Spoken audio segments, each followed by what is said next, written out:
ये दिल और उनकी निगाहों के साए, ये दिल और उनकी निगाहों के साए, ये दिल और उनकी निगाहों के साए मुझे घेर लेते हैं बाहों के साए, मुझे घेर लेते हैं बाहों के साए।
आजचा जो ट्रेक आहे हा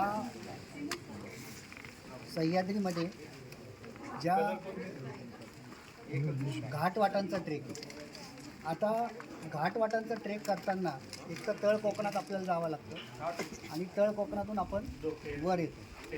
पण त्याच्यामध्ये काय होतं की बराच मोठा प्रवास होतो, गाडीचा प्रवास भरपूर होतो. त्याच्यानंतर ती गाडी खाली सोडून परत वर आणायची, आतमध्ये आणायची, त्याच्यामध्ये वेळ पण खूप जातो, ट्रॅफिकचा पण प्रॉब्लेम येतो. तर अशा ही टाईपच्या घाटवाटा म्हणजे जेव्हा तुम्ही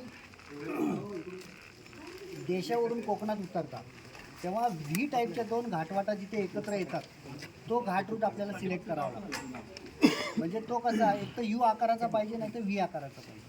म्हणजे एका घाटवाटेने आपण खाली जाणार आणि दुसऱ्या घाटवाटेने आपण वर येणार, असं साधारण ती टोपोग्राफी आपल्याला बघावी लागते.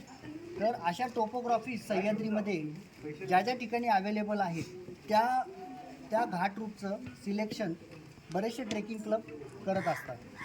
तर हा तसा घाट रूट आत्ता थोडासा पॉप्युलर झाला आहे, पण याच्यापूर्वी तो इतका पॉप्युलर नव्हता. तर आजच्या घाट रूटचं नाव आहे बैलदरा आणि फेण्यादेवी. तर ह्या घाटवाटेचं वैशिष्ट्य काय की सगळ्यात महत्त्वाचं म्हणजे काय, तळ कोकणापर्यंत आपण पहिल्यांदा जात नाही. म्हणजे साधारण आपण 400-450 मीटर एक सीमेकडे साधारण आपण खाली उतरतो आणि तेवढीच आपण वर चढतो. या घाटवाटेतून उतरताना अतिशय मनोरंजक पद्धती म्हणजे एक आव्हानात्मकच आपल्याला थोडंसं खाली जावं लागतं. सगळ्यात महत्त्वाचं सांगतो की पाय टाकताना तुम्ही पाय टाकताना दगडावर टाकायचा आणि पाण्यात पाय बुडवायचा. जिथे पाण्याची शक्यता आहे तिथे पाण्यात पाय बुडवायचा. तुम्ही पाणी वाचवायला गेला, पाण्यात बूट भिजू नये म्हणून गेला तर अपघात व्हायची शक्यता असते. लक्षात घ्या, चटकन चटका बसायची शक्यता असते. जेव्हा ऊन वाढतं तेव्हा हिरवेपणा वाढतो, म्हणजे जमिनीचा जो हिरवेपणा वाढतो त्याच्यावरचं जे शेवाळ असतं ते वाढतं आणि मग घसारा वाढतो. जेव्हा पाऊस चालू असतो तेव्हा घसारा कमी होतो. या तशा अतिशय उत्कृष्ट ही यू आकाराची घाटवाट आहे, म्हणजे अशी एकदम व्ही नाही आहे. ठीक आहे. आपण खाली उतरल्यानंतर आपल्याला आडवं बऱ्यापैकी चालावं लागतं आडवं. त्यावेळेस तुम्ही बैलगाड्याने जेव्हा तुम्ही उतरता तेव्हा डोंगर तुमच्या डावीकडे राहतो. ठीक आहे. डोंगर तुमच्या डावीकडे राहतो आणि सतत तो डावीकडे राहतो. आणि जेव्हा तुम्ही फेण्यादेवीनी वर याल तेव्हा ह्या गावाच्या थोडंसं पाठीमागे तुम्ही याल आणि नंतर रोडला लागल्यावर परत डावीकडे वळायचं. आणि ह्याच गावात यायचं. म्हणजे आपण पूर्णपणे गोल फिरून परत आपण याच गावात येणार. या गावाचं नाव आहे सावळा. ज्यांनी गाढवाचं लग्न हे पाहिलं असेल तर ते लक्षात ठेवा, सावळा कुंभार. तर त्यातला तो सावळा जो आहे ते हे गावाचं नाव. नाहीतर तुम्ही अजून दुसरं कुठेतरी माळेगाव बिळेगाव कुठेतरी जाल आणि आम्हाला शोधत बसाल. मोबाईलची रेंज लागायची नाही. तर असं व्हायला नको. या गावाचं अजून एक वैशिष्ट्य की जे लोणावळा भीमाशंकर करतात त्या वाटेवरचं हे खरं गाव आहे सावळा. म्हणजे तुम्ही लोणावळा भीमाशंकर करताना राजमाची रस्त्याने आतमध्ये येता. राजमाची रस्त्याने डेल्ला रिसॉर्टवरून तुम्ही वळवण करून तुम्ही खाली जांभिलीचा महादेव म्हणजे कुंडेश्वर महादेव, तिथून परत कुसूर पठार वर चढता. कुसूर पठार क्रॉस करून तुम्ही कुसूर गावात उतरता. आणि कुसूर गाव ही जी गावं आहेत, हा रस्ता आहे 12 किलोमीटरचा जवळ.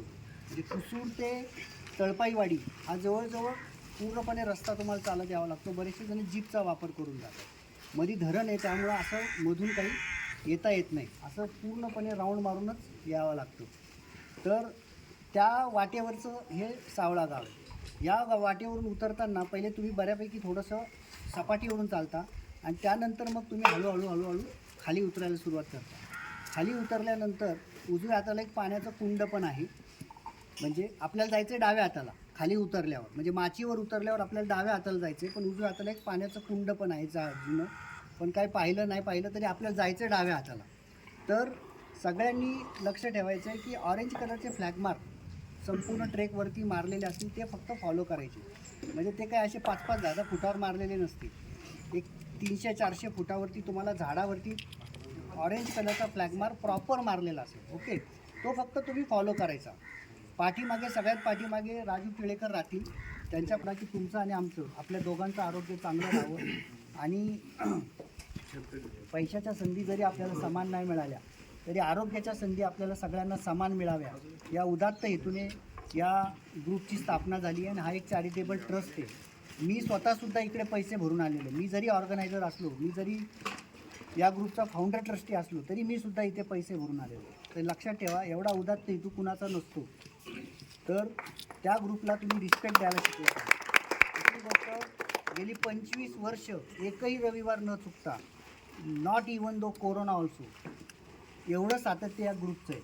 लक्षात घ्या, कोरोनामध्ये सुद्धा आम्ही थांबलेलो नाही. ऊन येऊ द्या, पाऊस येऊ द्या, महामारी येऊ द्या, प्रचंड पाऊस पडू द्या, कधी हा ग्रुप थांबणार नाही. दर रविवारी तो कार्यक्रम करणार म्हणजे करणार. बाय डिफॉल्ट तो जाणार म्हणजे जाणार. कुठं का जाणार पण जाणार. तर एवढं या ग्रुपचं सातत्य. मागच्या 12 फेब्रुवारीला आपल्याला 25 वर्ष पूर्ण झाले. तसंच आज आपल्याला एक विशेष सत्कार करायचा आहे.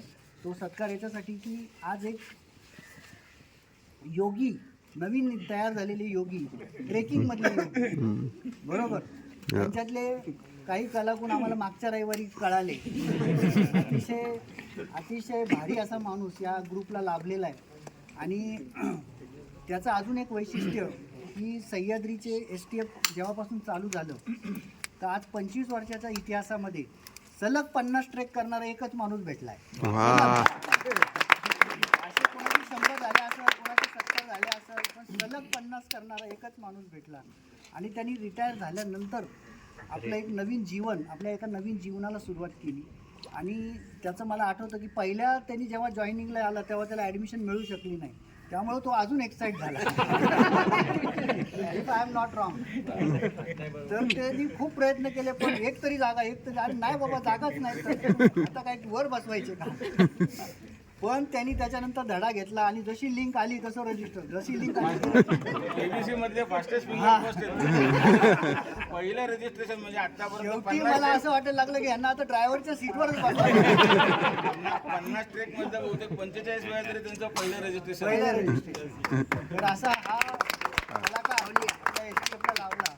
आणि मागच्या रविवारी पन्हाळा पावनखिंड ही ऐतिहासिक राज्यस्तरीय मोहीम होती. तर आपल्या ग्रुपचा 250 लोकांचा सहभाग होता आणि तिथून कोल्हापूरहून जवळजवळ 500 लोकांचा सहभाग होता. 750 लोकांचा ग्रुप होता मागच्या रविवारी. कॅन यू बिलीव्ह की 750 लोकांचा एकच ग्रुप. बाकीचे असे छोटे मोठे होते, 30 वाले, 25 वाले, 30 वाले, 100-200 वाले पण होते. पण एवढा मोठा ग्रुप कोणाचाही नव्हता. आणि त्या संपूर्ण ट्रेकमध्ये बाजी प्रभूंची भूमिका 50 किलोमीटर चालून या माणसाने सिद्ध केली. आणि त्याचा जो काही सीन क्रिएट केला तो आपल्या ग्रुपवर आम्ही शेअर केलेला आहे. तो त्याचा जो अंतिम क्षण जो सीन क्रिएट केला, मी सुद्धा जरा थोडासा हे झालो पण खूप सुंदर त्यांनी सीन क्रिएट केला. आणि संपूर्ण ट्रेक हा बाजी प्रभूच्या ढाल आणि तलवार कुठं पण गेलं तर हात वर. लोकांना शेवटी मला सुद्धा रात्री असं करून किती त्रास होतोय. पण काही जणी तिथे गेल्यानंतर एक म्हणजे जोकचा भाग सोडून द्या, पण तिथे पोवाडा चालू होता आणि मी व्हिडिओ शूटिंग करत होतो. शेजारचा माणूस घेतला की या बाजी प्रभूंनीच काहीतरी घेतलेली असावी. त्याच्यातला जो जोश होता तो बघून एक जण बोलला, जे तो मजेनी पण म्हणला असेल तो सोडून द्या, पण तो जो काही जोश होता तो मी काय अनुभवला. आणि पहिल्यांदा ग्रुपचा डीपी मी बदलला त्यांच्यासाठी. विशेष म्हणजे नाही तर डीपी आम्ही शक्यतो चेंज करत नाही, कधी कधी आम्ही करतो नाही असं नाही, पण त्यांच्यासाठी डीपी चेंज केला. तर आपल्या ग्रुपला श्री सुरेशजी परदेशी कारण एक महान कलाकार लाभलेले आहेत. जोरात टाळ्या वाजून.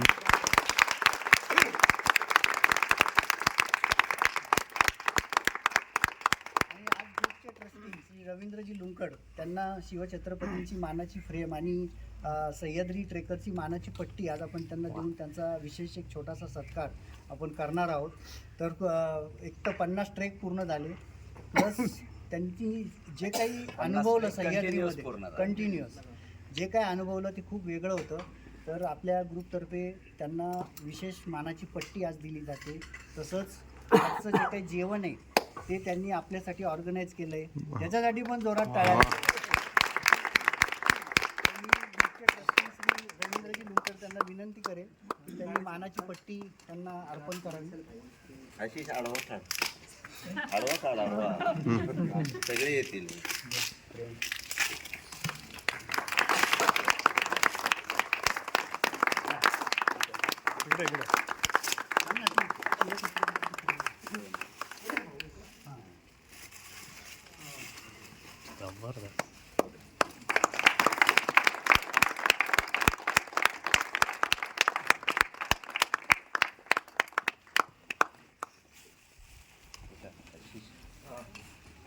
दो तीन निकाल.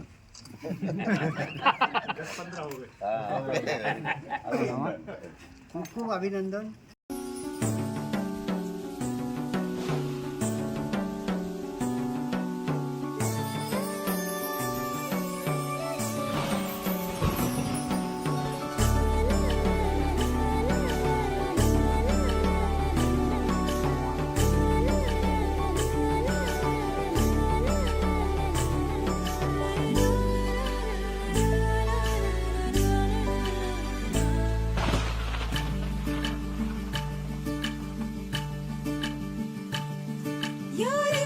झिलमिल पाऊस खारा तन मन फुलवून जाते.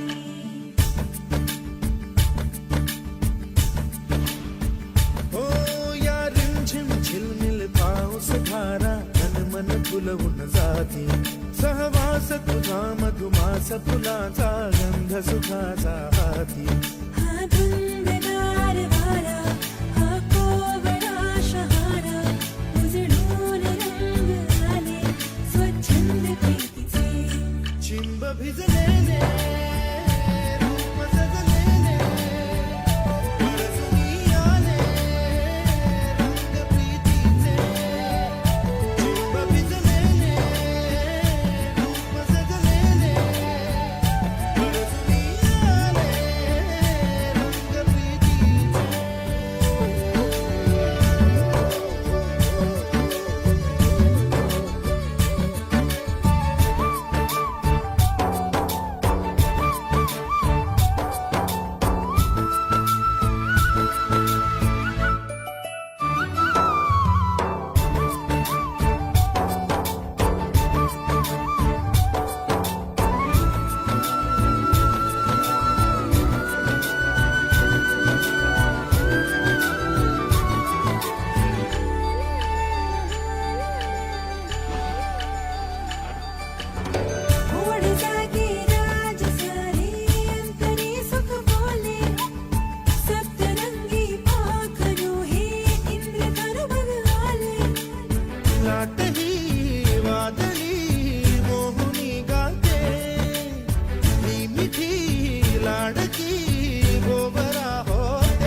एक बंध बंध बंध मुळे हरखून जातात.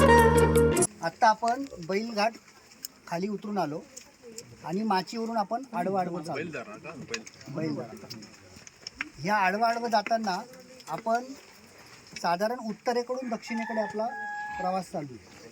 आता इथून थोडंसं पुढं गेल्यानंतर आपला चढ चालू होईल, म्हणजे मुख्य चढ चालू होईल. साधारण 1 किलोमीटर नंतर मुख्य चढ चालू होईल. त्याच्यानंतर वाट अशी चुकण्यासारखी नाही, पण मध्ये एक मोठा प्रवाह क्रॉस करावा लागतो. जर पाऊस आला तर मोठी वॉटर बॉडी आहे ती आपल्याला क्रॉस करावी लागते. तिथे बार वगैरे लावलेले आहे. जर मोठा पाऊस आला तर त्या बारचा वापर करावाच लागतो. तिथे मात्र सगळ्यांनी पाण्यात पाय घालणं गरजेचं आहे. तुम्ही उगाच पाणी वाचवण्याचा काही संबंध येत नाही. म्हणजे जरी तुम्ही म्हणाल की छोटं पाणी नाही आहे, आणि मग त्याच्यावरती गेल्यानंतर त्या बारच्या वरती गेल्यानंतर टॉपला एकदम चांगले पाण्यात बसायला तुम्हाला जागा आहे. ज्यांना आपली हाऊस भागून घ्यायची असते त्यांनी तिथे बसा. आणि तिथून साधारण मग एक 30-35 मिनटाच्या अंतरावर डायरेक्ट गाडी म्हणजे बस आपल्याला लागेल. ओके. पाण्यात बसण्या अगोदर आपल्या मोबाईलची खात्री करा की जे सुरक्षा कवच तुम्हाला दिलं आहे ते त्याच्यात टाका. नाहीतर जरी तुमचा मोबाईल वॉटरप्रूफ असेल तरी धोका पत्करू नका. पाण्याचा प्रवाह एवढा जोर असतो की किती वॉटरप्रूफ असेल, नुसतं बादलीत मोबाईल घालणं आणि धबधब्यात धरणं म्हणजे प्रेशरनी पाणी त्याच्यावर पडत असतं. लक्षात घ्या.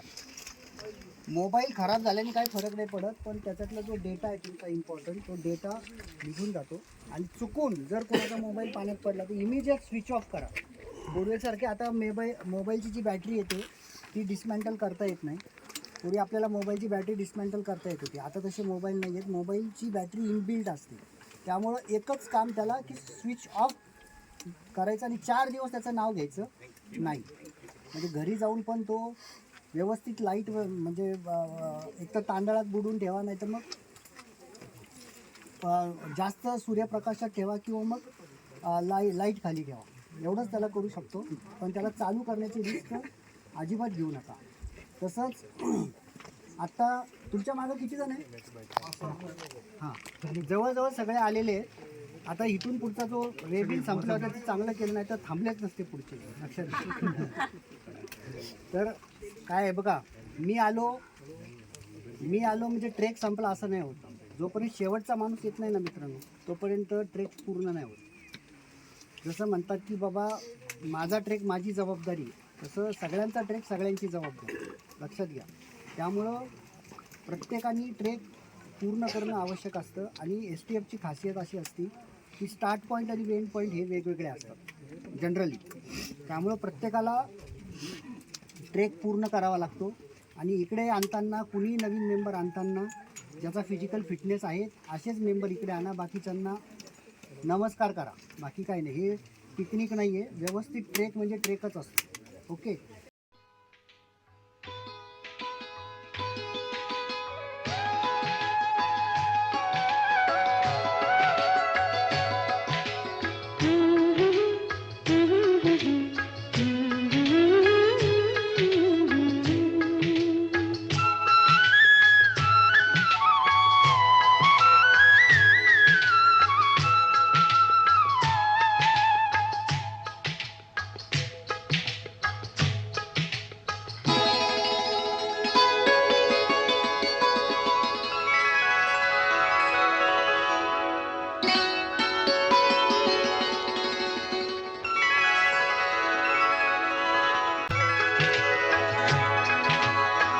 पहाड़ों को चंचल किरण चूमती है,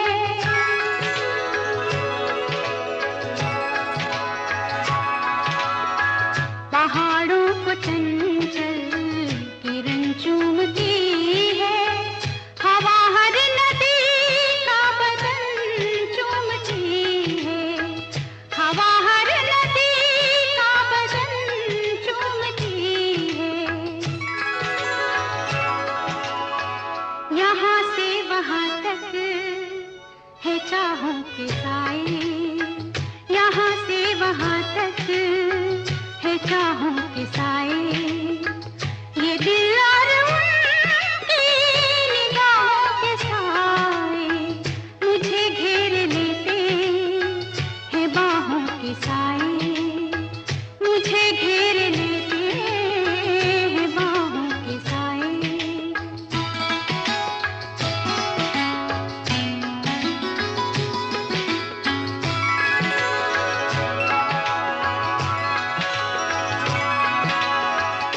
लिपटते ये पेड़ों से बादल घनेरे,